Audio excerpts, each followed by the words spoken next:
Seminar అసలు ఏంటి sir? ఏం చెప్పదలుచుకున్నారు?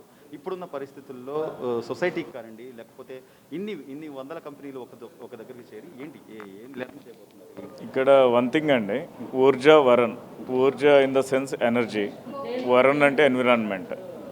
ఈ ఎనర్జీని అంటే ఇప్పుడు బిల్డింగ్స్ ఉన్నాయనుకోండి, మీకు ఇక్కడ వచ్చేసి ఈ నెంబర్ ఆఫ్ కంపెనీస్ ఏదన్నా కానీ HVAC consultants, HVAC in the sense ఏంటంటే హిస్టరీ వచ్చేసి హెచ్విఏసి కన్సల్టెంట్స్ సంబంధించిన అసోసియేషన్ ఇది. హెచ్విఏసి అంటే heating, ventilation, air condition and refrigeration engineers అందరు కలిసి ఈ హిస్టరీ అనే గ్రూప్ని ఫామ్ చేసుకున్నారు. ప్లస్ వీళ్ళకి ఏంటంటే ఈ సప్లయర్స్ ఎవరైతే ఉన్నారో ఎలక్ట్రికల్ కానీ, ఎయిర్ కండిషన్ కానీ, అదర్ సెంట్రలైజ్డ్ యూనిట్స్ ఏదైతే ఉన్నారో ఈ సప్లయర్స్ అందరు కూడా ఇప్పుడు వచ్చేసి మనకి ఇందులో పార్టిసిపేట్ చేస్తున్నారండి.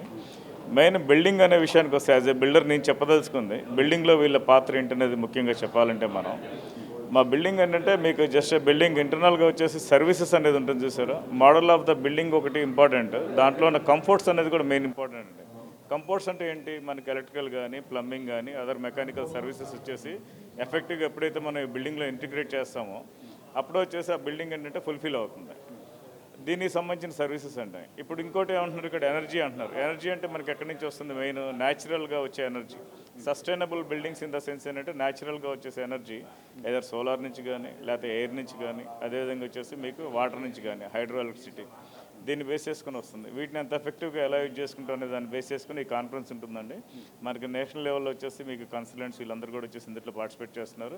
డెఫినెట్గా మీరు కూడా ఇందులో కవర్ చేసుకుంటూ వచ్చేసి పబ్లిక్ యూజ్ఫుల్ ఇన్ఫర్మేషన్ చాలా అవైలబిలిటీ ఉంటుందండి.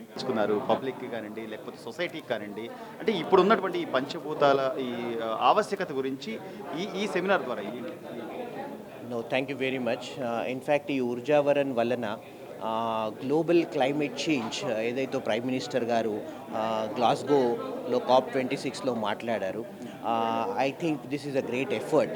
మన సబ్ నేషనల్ లెవెల్ అంటే లోకల్ లెవెల్లో కూడా ఇలాంటి ఉద్యమం మన హెచ్విఏసి ఇంజనీర్స్కి, మన అందరి జనాలకి, రియల్ ఎస్టేట్ డెవలపర్స్కి, ఆర్కిటెక్ట్స్కి ఒక అవగాహన తెచ్చి మనం దీనికి ఎలా అడ్రస్ చేయాలనేటి ఒకటి అవేర్నెస్ క్రియేట్ చేస్తుంది అనమాట.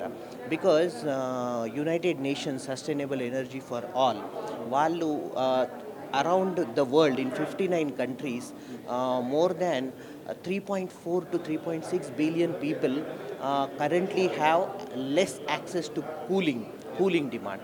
సో కూలింగ్ డిమాండ్ చాలా ఎక్కువ అయిపోతుంది అనమాట నెక్స్ట్ కొన్ని ఇయర్స్లో. So government of India cooling action plan అనేది రిలీజ్ చేసిందనమాట. దాంతోపాటు బై 2037-38 వరకు మన కూలింగ్ డిమాండ్ 20 to 25% రిడ్యూస్ చేయాలని టార్గెట్స్ ఇచ్చారనమాట మన ప్రైమ్ మినిస్టర్ గారు through India climate action plan. Then refrigerant demand కూడా ఉంటుంది. ఆ రెఫ్రిజరెంట్ డిమాండ్ కూడా 25 to 30% తక్కువ చేయాలన్నమాట.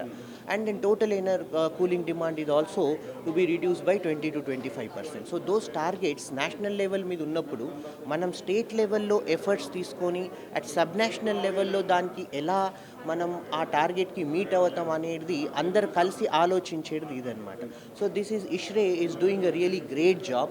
మన లోకల్ లెవెల్లో గవర్నమెంట్తో కలిసి, రియల్ ఎస్టేట్ డెవలపర్స్తో కలిసి, ఆర్కిటెక్ట్స్ వాళ్ళతో కలిసి, then we are all moving together to actually meet those targets and show the commitment of India to the entire global community that every citizen in India is committed towards this global challenge and we have started the work. Right. So I think alantidi ikkada manam modulu పెడుతున్నాం and then this is a great job Ishra is doing.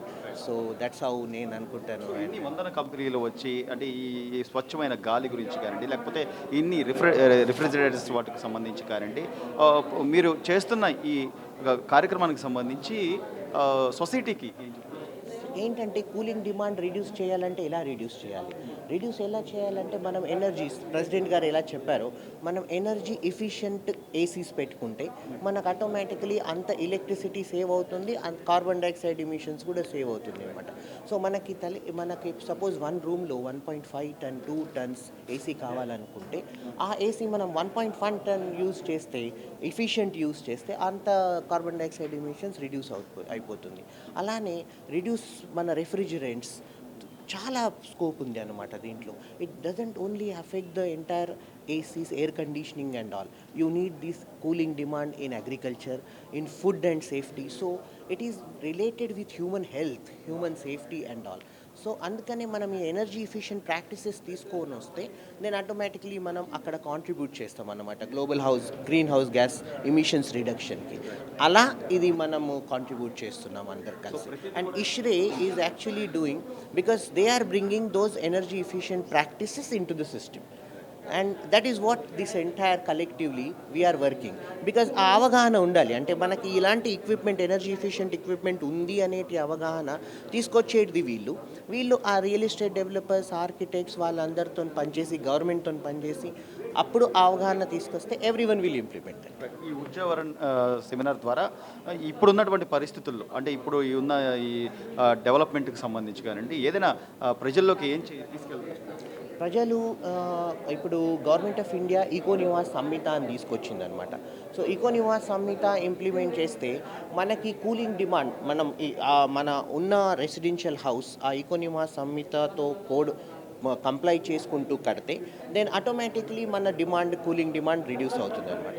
Plus ఇష్రే వాళ్ళతోని మనం energy efficient equipments ఎలా వాడాలో అని తెలుసుకుంటే అలాంటిది ఇంకా demand తగ్గుతుంది అనమాట. సో ఆ జనాలకి మనం తీసుకుపోయేది this particular platform is very very important, where all the people are coming and learning together. This is a learning together isn't. And what I feel that it is a movement. ఇది ఒక movement అనమాట. ఇది only ఇష్రే job కాదు, ఇది only government job కాదు, ఇది మన అందరిది.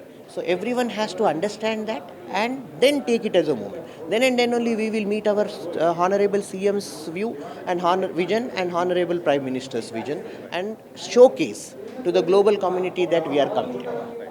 Isn't it? Thank you very much. ఎంతోమంది ఇక్కడికి వచ్చి ఈ పార్టిసిపేట్ చేయడం కానండి, ఏంటి ఈ మోటో ఏం చెప్పదలుచుకున్నారు కన్జ్యూమర్స్? యాక్చువల్గా ఎనర్జీ ఎఫిషియెంట్ బిల్డింగ్ కన్స్ట్రక్షన్ కానీ it is most important aspect anyone should concentrate. It is not only with regard to new constructions. And whatever existing building also, we can make it as energy efficient building by attending certain things which experts can share. That is one thing. Another thing is, in Andhra Pradesh also, construction activity is picking up. Compared to if you study from 2016 to 2021, this year we got 15 crores of square feet of built up area approved. That in 2021 it is only 12 crores.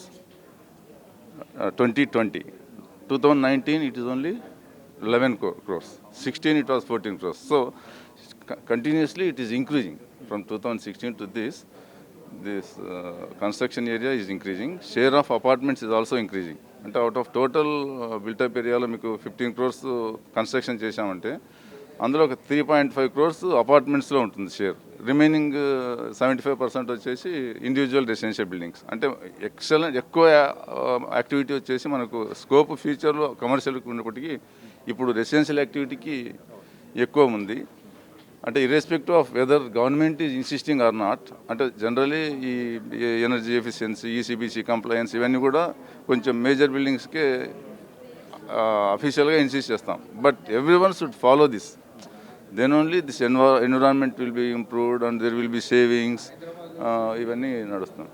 ఈ రోజున పంచభూతాలకు సంబంధించిన ఈ environmental కానీ లేకపోతే ఈ ventilation కానివ్వండి, ఇవన్నీ కూడా మనం కరెక్ట్గా యూటిలైజ్ చేసుకోలేకపోతున్న పరిస్థితుల్లో ఇప్పుడు ఈ సెమినార్ ద్వారా, అంటే ఇన్ని కంపెనీస్ పాల్గొంటున్న ఈ సెమినార్ ద్వారా ఏమైనా యూస్ఫుల్ కన్జ్యూమర్కు యూజ్ఫుల్, అంటే ఎంత అవేర్నెస్ క్రియేట్ అయితే సొసైటీలో అంత యాక్సెప్టెన్స్ వస్తుంది. అంటే వితౌట్ నాలెడ్జ్ ఇది ఏదో ఉజ్రావరం లేకపోతే something related to some professional some companies అనుకోకుండా ఈచ్ అండ్ ఎవ్రీ ఇండివిజువల్కి దిస్ ఈజ్ నీడ్. అంటే మనకు మామూలుగా ట్రెడిషనల్గా కూడా ఇండియన్ కల్చర్లో పంచభూతాలకు చాలా ప్రామినెన్స్ ఉంది కదా.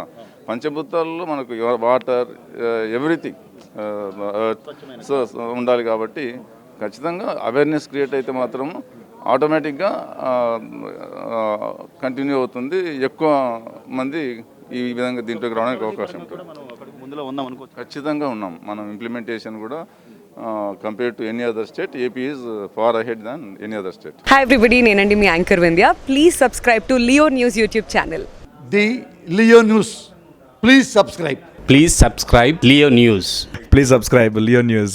Thank you. ఇలాంటి ఇంట్రెస్టింగ్ వీడియోస్ కోసం తప్పకుండా మా ఛానల్ని సబ్స్క్రైబ్ చేయండి.